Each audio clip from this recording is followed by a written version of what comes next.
High friends, welcome to my another blog. মই নিৰুপমাই মোৰ চেনেললৈ আপোনালোকক স্বাগতম জনাইছোঁ। আশা কৰোঁ আপোনালোক ভালে আছে, ময়ো ভালে আছোঁ। আপোনালোকৰ মাজলৈ আজি কঁঠালৰ গুটিৰ ৰেচিপি এটা লৈ আহিছোঁ। তাৰ কাৰণে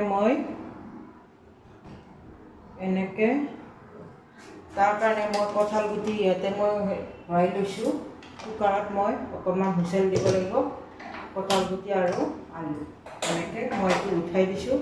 আৰু লগতে আপোনালোকক এটা বস্তু দেখুৱাম বুলি ভাবিছোঁ। তাৰ কাৰণে মই লৈছোঁ আলু, মিডিয়াম চাইজৰ আলু এটা আৰু পিঁয়াজ এটা। এইখিনি মই কাটি লৈছোঁ। কঁঠাল গুটি কঁঠাল যিহেতু বতৰৰ ফল, তাৰ কাৰণে আপোনালোকক মই কঁঠাল গুটিকেইটাই ৰেচিপিটো আপোনালোককো দেখুৱাওঁ আৰু ময়ো খাওঁ বুলি ভাবিছোঁ। তাৰ কাৰণে মই আজি এইটো উঠাই দিছোঁ কঁঠাল গুটি, আৰু লগতে মই এটা মিডিয়াম চাইজৰ আলু এনেকৈ মই দি দিছোঁ।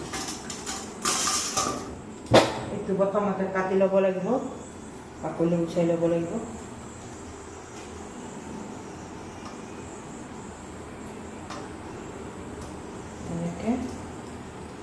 এনেকৈ মই কাটি লৈছোঁ বাকলিটো। আৰু পিঁয়াজ এটা মই এনেকৈ বাকলিটো গুচাই লৈছোঁ। কঁঠাল গুটিৰ বগা অংশটো, বগা বাকলিটো মই কাটি পেলাইছোঁ। পেলাই ৰঙাটো গুচাই এনেকৈ মই কুকাৰত দি দিছোঁ। সেইখিনি হ'বলৈ অকণমান টাইম লাগিব। আৰু এতিয়া হুইচেল আহিছে। এইটো গেছটো বন্ধ কৰি দিছোঁ, অকণমান ঠাণ্ডা হ'বলৈ দিছোঁ। আৰু লগতে মই এতিয়া পিঁয়াজটো মই ঠিক কৰি লৈছোঁ। পিঁয়াজটো বাকলি গুচাই এইটো মিডিয়াম চাইজত কাটি লৈছোঁ। এনেকৈ কাটি লৈছোঁ।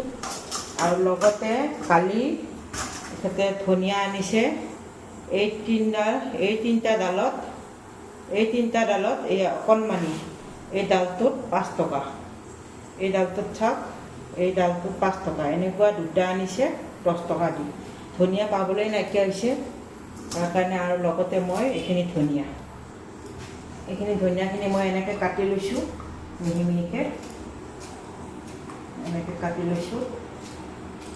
আৰু লগতে মই কেৰাহীখন উঠাই দিছোঁ। কেৰাহীখন উঠাই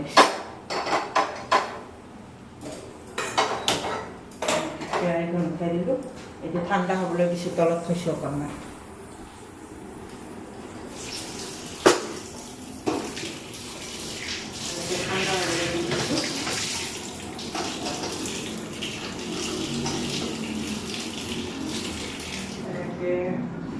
কুকাৰটো অকণমান ঠাণ্ডা হ'বলৈ ইয়াতে থৈ দিছোঁ।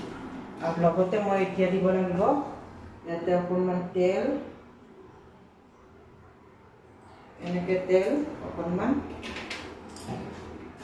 গেছটো অন কৰি দিছোঁ, জ্বলাই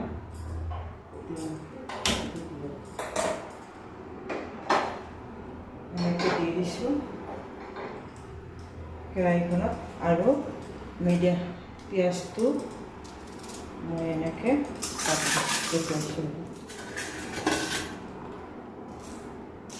এনেকৈ অকণমান মিহিকৈ পিঁয়াজটো এনেকৈ কাটি লৈছোঁ। পিঁয়াজখিনি কাটা হৈ গৈছে মোৰ। এনেকৈ পিঁয়াজটো এনেকৈ কাটি লৈছোঁ। এটুকুৰা দালচেনি, জিৰা পেষ্ট, আদা নহৰু পেষ্ট, তেজপাত এখিলা, আৰু মই অকণমান জলকীয়া। তাৰ কাৰণে মই প্ৰথম দিব লাগিব জিৰা পেষ্টটো মই এনেকৈ দি দিছোঁ।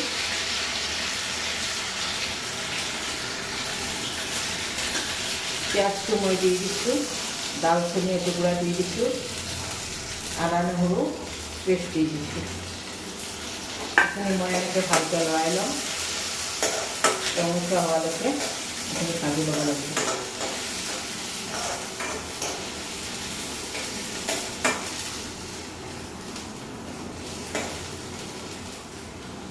এইখিনি মোৰ ভাজি হৈ গৈছে। সোৱাদ অনুসৰি নিমখ, যিহেতু মই বইল কৰোঁতে নিমখ দিয়া নাই, সোৱাদ অনুসৰি নিমখ দিছোঁ, 1 চামুচ নিমখ। 1 চামুচ হালধি,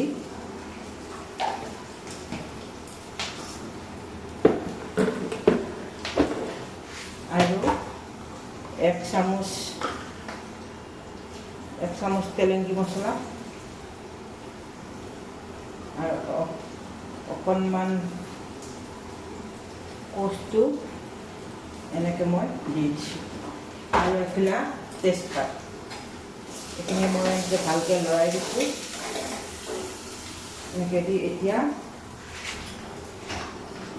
কুকাৰৰ ঢাকনিখন হৈ গৈছে, এইটো খুলি দিছোঁ। আৰু এতিয়া মই দিব লাগিব চাওক, কঁঠাল গুটি এনেকৈ মই বাকলিটো বগা ৰঙা অংশটো গুচাই লৈছোঁ, লৈ ইয়াতে আলু আৰু কঁঠাল গুটি এনেকৈ দি দিছোঁ। এনেকৈ মই এইখিনি এতিয়া পেলাই দিছোঁ। পানী যিহেতু বেছিকৈ নিদিওঁ, মই কমকৈ দিম, তাৰ কাৰণে মই এনেকৈ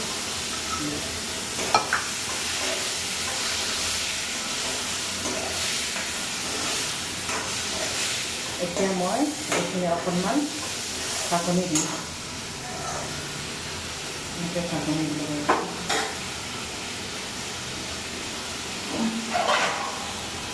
এনেকৈ এখানে ঢাকনি লগাই দিছোঁ, দিছোঁ।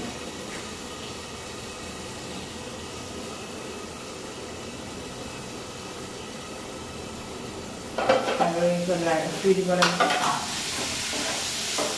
এইখিনি মোৰ হৈয়ে গৈছে। ফ্ৰেণ্ডছ, আজি ৰেচিপিটো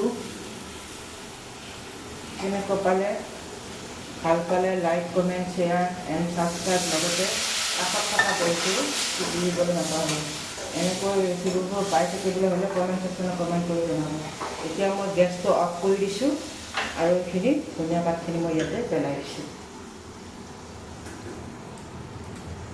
এনেকৈ পেলাই দিছোঁ, এইটো হৈ গৈছে।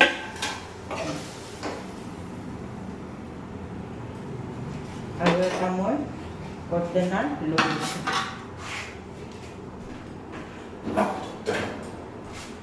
অ'কে, ষ্টীলৰ বাতি এটা লৈ লৈছোঁ, আৰু মই এইখিনি এনেকৈ নমাই লৈছোঁ।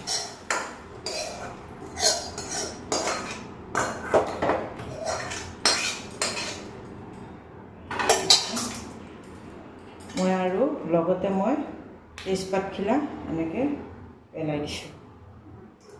তেনেহ'লে ফ্ৰেণ্ডছ, আজিৰ ৰেচিপিটো এনেকুৱা পালে, ভাল পালে like, comment, share and subscribe কৰিবলৈ নাপাহৰিব।